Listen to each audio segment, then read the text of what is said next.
शाबान उल मुअज्जम की 15वीं रात शब बरात, इसको बरात पता क्यों कहते हैं? आपने जुमला सुना होगा, बाइज्जत बरी हो गया। हदीस पाक में आता है जब शाबान की 15वीं रात आए तो इस रात क़याम करो, यानी इस रात इबादत करो। आका फरमाते फिर दिन को रोजा रखो। तो बेशक इस रात सूरज गुरूब होते ही अल्लाह पाक अपनी शान के मुताबिक आसमान दुनिया पर तजल्ली फरमाता है और इरशाद फरमाता है, अला मिन मुस्तगफिरिन ली फअगफिर लहू, है कोई मुझसे मगफिरत मांगने वाला कि उसे माफ कर दूं? अला मुस्तरज़िकुन फअरज़ुकहू, है कोई रिस्क मांगने वाला कि उसे रिस्क अता कर दूं? अला मुब्तला फउआफियहू, है कोई परेशान हाल कि मैं उसकी परेशानी दूर फरमाऊं? है कोई ऐसा? तुलूए फजर तक यूं ही ऐलान होता रहता है। पता है इस रात कितने बख्शे जाते हैं? हदीस पाक में आता है अल्लाह करीम कबीलाए बनी कल्ब की बकरियों के बालों की तादाद के मुताबिक गुनाहगारों को जहन्नम से आजाद फरमाता है। हमें से कौन है जो अपने सर के बाल गिन सके?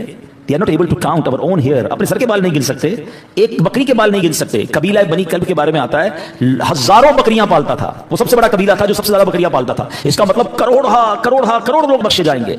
मगर हदीस पाक में चंद बदनसीबों का जिक्र है कि जो नहीं बख्शे जाएंगे। फरमाया शराबी नहीं बख्शा जाएगा, माँ बाप का नाफरमान नहीं बख्शा जाएगा, जिना का आदी नहीं बख्शा जाएगा, रिश्ते तोड़ने वाला नहीं बख्शा जाएगा, तस्वीर बनाने वाला, ये जो अपने हाथ से तस्वीरें बनाते हैं, मुजस्समे बनाते हैं, नहीं बख्शा जाएगा, चुगलखोर नहीं बख्शा जाएगा। एक और रिवायत के मुताबिक नजूमी, ये जो काहिन होते हैं, ये नहीं बख्शे जाएंगे, जादू टोना करने वाला नहीं बख्शा जाएगा, तकब्बुर वाला लिबास पहनने वाला नहीं बख्शा जाएगा, मुसलमान से बिला इजाजत शरीफ बुग़्ज़ कीना रखने वाला, दुश्मनी छुपाने वाला, दिल में बुग़्ज़ रखते हैं, वो भी नहीं बख्शा जाए। जरा गौर कीजिए, कहीं ऐसा ना हो करोड़ों बख्शे जाए और मेरी किसी बुरी आदत की वजह से मैं फंस जाऊं और मेरी बख्शिश ना हो। मेरे प्यारे इस्लामी भाइयों, अल्लाह बड़ा करीम है, वो तौबा कबूल करने वाला है। ये बहुत बड़े गुनाह हैं, इससे ये भी अंदाजा होता है कि जब इतनी बड़ी इनायत, इतनी बड़ी मग़फ़िरत है, ये कितने बड़े गुनाह हैं। तो मेरे प्यारे इस्लामी भाइयों, हमें तौबा करनी है। हज़रत सैयदना अबू हुरैरा रज़ियल्लाहु तआला अन्हु से मरवी है कि सरकार मदीना, सरकार मक्का मुकर्रमा सल्लल्लाहु अलैहि वसल्लम का फरमाने अज़मत निशान है, अल्लाह अज़्ज़ा वजल के कुछ सयाह यानी सैर करने वाले फरिश्ते हैं,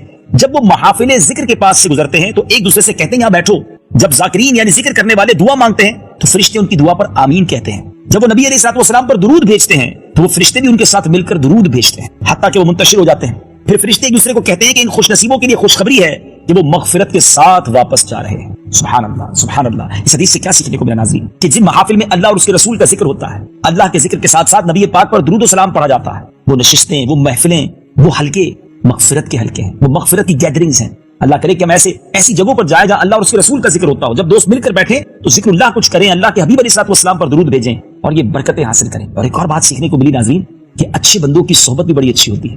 अल्लाह के नेक बंदों के साथ बैठना मग़फ़िरत का सबब बन जाता है। पंजाबी शायर बड़ी प्यारी बात लिखते हैं ना, मुझे और आपको अपनी गैदरिंग्स चेक करनी है, अपना फ्रेंड सर्कल चेक करना है कि हमारा उठना बैठना किन लोगों में है।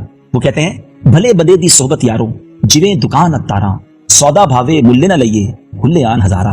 वो कहते हैं कि अच्छे बंदे की जो सोहबत है ना, वो इत्र वाले की दुकान की तरह है, परफ्यूम शॉप की तरह है। आप पैसों से इत्र खरीदे ना खरीदे, खुशबू फिर भी आ जाती है, सैंपल फिर भी लगा दिया जाता है। यानी बेनिफिट ही होता है नेक लोगों की सोहबत में बैठने का। लेकिन जो लोग बुरे लोगों के साथ बैठते हैं, उधर अगला पार्ट सुनिए, वो शायर लिखते हैं बुरे बंदे दी सोहबत यारों, जिवें दुकान लोहारा, कपड़े पावे कुछ कुछ पहिए, चिंगा पैन हजारा।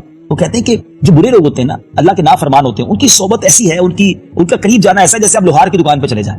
कपड़े कितने ही बचा लें, लोहार की दुकान पर चिंगारियां उड़ती हैं और वो कपड़ों में सुराख कर ही देती। जो लोग कहते हैं ना मैं दोस्तों के साथ बैठता हूं, मैं शराब नहीं पीता, वो पीते हैं, मैं जुआ नहीं खेलता, बस दोस्त खेलते हैं, मैं तो कंपनी देता हूं। नहीं नाज़रीन, हमें ऐसे लोगों के साथ नहीं बैठना जो अल्लाह की नाफरमानी करते हैं। हमें उन जगहों पर जाना है कि जहां जाने से मग़फ़िरत की खैरात मिल जाए, उन नेक लोगों पर रहमतें बरसे और उसका हिस्सा हमें मिल जाए। तो ये हदीस का पैगाम भी आपको देना था। और अब चलते हैं पैगाम कुरान की। आज का जो टॉपिक है वो बड़ा ही निराला है और बड़ा ही अनोखा है, कबूलियत दुआ का मकाम। वो कौन सा मकाम था कि जहां पर अल्लाह के नबी की दुआ कबूल हुई? सुभान अल्लाह। इस्लामी तारीख का एक ऐसा किरदार हजरत ईसा अलैहिस्सलाम की वालिदा हजरत मरियम रज़ियल्लाहु ताला अन्हा का है कि जब जब उनके हालात जिंदगी पढ़ते हैं अकल हैरान हो जाती है। आइए कुछ अमेजिंग मालूमात आज के प्रोग्राम में आपको देने की कोशिश करते हैं। हजरत ईसा अलैहिस्सलाम की वालिदा माजिदा हजरत मरियम रज़ियल्लाहु ताला अन्हा के वालिद का नाम इमरान और माँ का नाम हना था।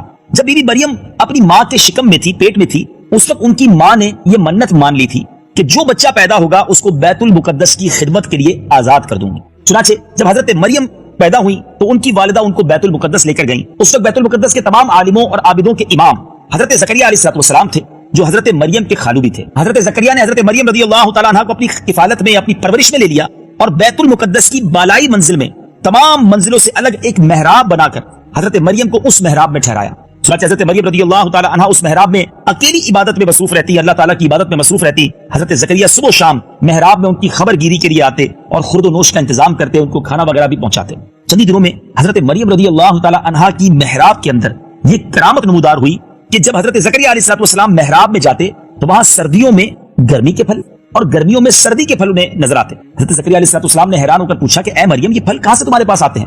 تو حضرت مریم یہ جواب دیتی کہ یہ پھل اللہ کی طرف سے آتے ہیں اور اللہ جس کو چاہتا ہے بلا حساب روزی دیتا ہے۔ حضرت زکریا علیہ السلام کو اللہ عز و جل نے نبوت کے شرف سے نوازا تھا، مگر ان کے کوئی اولاد نہیں تھی اور وہ بالکل ضعیف ہو چکے تھے۔